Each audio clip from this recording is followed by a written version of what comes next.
Halo, perkenalkan nama saya Betty Aulia, perawat ahli pertama di RSUD Depati Hamzah, Kota Pangkal Pinang. Saya akan memaparkan hal-hal apa saja yang harus dipersiapkan seorang nurse ketika pasien diabetes melitus hendak pulang, sehingga perawatan yang dilakukan di rumah sakit tidak terhenti begitu saja, melainkan dilanjutkan oleh pasien atau keluarga tersebut. Yuk sahabat nurse, mari kita bahas. Sebelumnya kita harus mengenali apa itu diabetes mellitus. Diabetes mellitus adalah suatu kelompok penyakit metabolik dengan karakteristik hiperglikemia yang terjadi karena kelainan sekresi insulin, kerja insulin atau keduanya. Dengan kriteria 1. Glukosa darah sewaktu lebih besar atau sama dengan 200 mg per desiliter. Kedua, glukosa darah 2 jam postprandial atau 2 jam setelah pasien makan lebih besar atau sama dengan 200 mg per desiliter. Ketiga, glukosa darah puasa lebih besar atau sama dengan 126 mg per desiliter. Apa sih tanda dan gejala diabetes? Diabetes ditandai dengan 3 gejala utama, yaitu poliuri atau sering kencing, polifagi atau cepat lapar, dan polidipsi atau sering haus, ditambah beberapa gejala tambahan. Sesaat sebelum pasien pulang, nurse harus mengedukasi pasien atau keluarga pasien mengenai beberapa pengelolaan atau perawatan diabetes. Yang pertama, pemberian insulin. Pemberian insulin yang tepat akan menurunkan kadar gula darah dalam tubuh. Berikut videonya. Perhatikan pen insulin untuk melihat jenis insulin. Kemudian perhatikan dosis insulin. Apakah sudah sesuai dengan instruksi dokter? Selanjutnya, periksa tanggal expired. Pastikan insulin masih berlaku. Sebelum melakukan penyuntikan, jangan lupa 6 langkah cuci tangan, baik menggunakan hand sanitizer maupun dengan sabun dan air mengalir.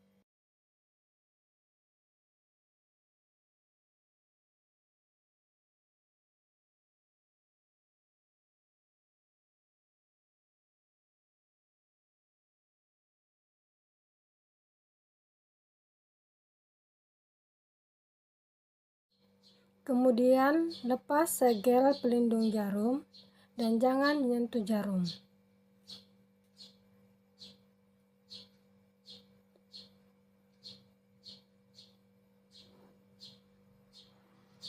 Pasang jarum pada pen insulin dengan posisi tegak lurus. Kemudian putar jarum hingga maksimal. Selanjutnya, lakukan priming. Pastikan indikator dosis menunjukkan angka 0. Selanjutnya, jarum insulin menghadap ke atas. Ketuk-ketuk cartridge perlahan dengan jari agar udara naik ke permukaan. Kemudian dengan menggunakan ibu jari, tekan piston hingga udara keluar dan indikator menunjukkan angka 0. Putar piston sesuai dengan dosis yang dianjurkan dokter. Misalnya, dosis 10 unit. Sebelum melakukan penyuntikan, lakukan desinfeksi menggunakan alkohol swab pada lokasi penyuntikan. Tunggu alkohol swab mengering, lalu tusukkan pen insulin tegak lurus atau 90 derajat dan putar piston hingga indikator menunjukkan angka 0. Setelah 10 detik, jarum dicabut. Untuk menghindari lipodystrofi dan memastikan penyerapan obat secara optimal dan konsisten, maka rotasi lokasi penyuntikan sangat penting dilakukan. Rotasi penyuntikan hendaknya di satu area, dan pindah area selama 1 minggu sekali dengan jarak antar lokasi suntikan 1 cm. Berikut lokasi penyuntikan. Hal-hal yang tidak perlu dilakukan setelah penyuntikan. Jangan menggosok atau memijat tempat suntikan. Tidak menutup jarum dengan 2 tangan. Tidak melepas jarum secara langsung. Gunakan pelindung luar. Kemudian, buang jarum di wadah tertutup setelah selesai digunakan.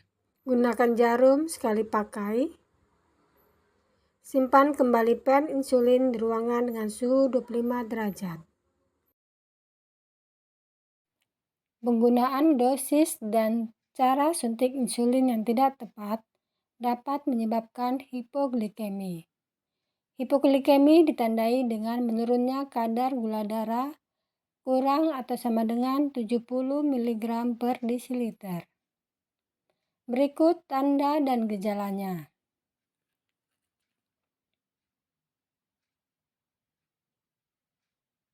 Ketika mengalami beberapa tanda dan gejala hipoglikemi, maka segera lakukan penanganannya berupa: pertama, mengonsumsi makanan tinggi gula seperti permen. Kedua, larutan air gula dapat dibuat dengan cara melarutkan 2 sendok makan gula pasir ke dalam 1 gelas air putih.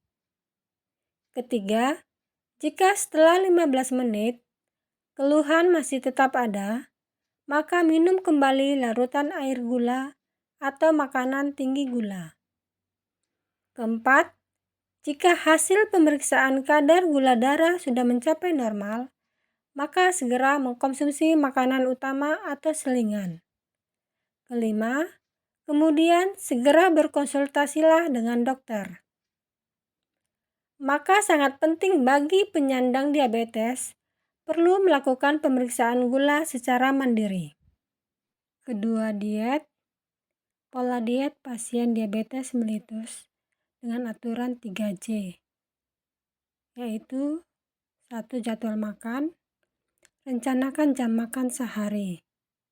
Mengatur jam makan utama dan selingan dengan jarak makan yang benar dan dilakukan secara konsisten dari waktu ke waktu dan hari ke hari. Hal ini akan menurunkan risiko hipoglikemi. Yang kedua, jumlah kalori.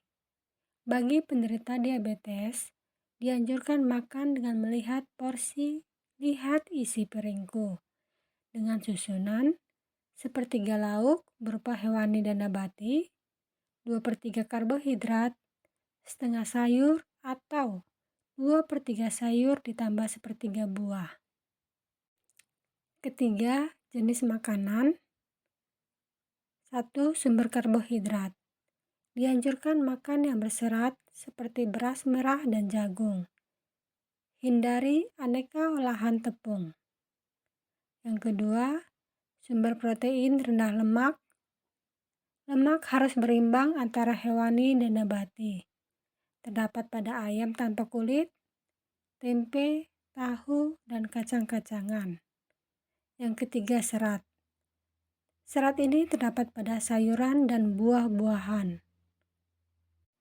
Sayur yang dikonsumsi utamakan sayur tipe A. Terdapat pada tomat, labu air, jamur kuping, lobak, oyong, selada, dan ketimun. Selanjutnya, buah-buahan dikonsumsi secara utuh saat makan utama maupun selingan. Ketiga, perawatan luka.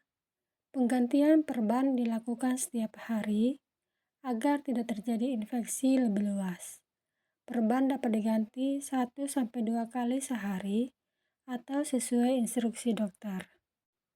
Demikianlah beberapa pengelolaan perawatan diabetes mellitus.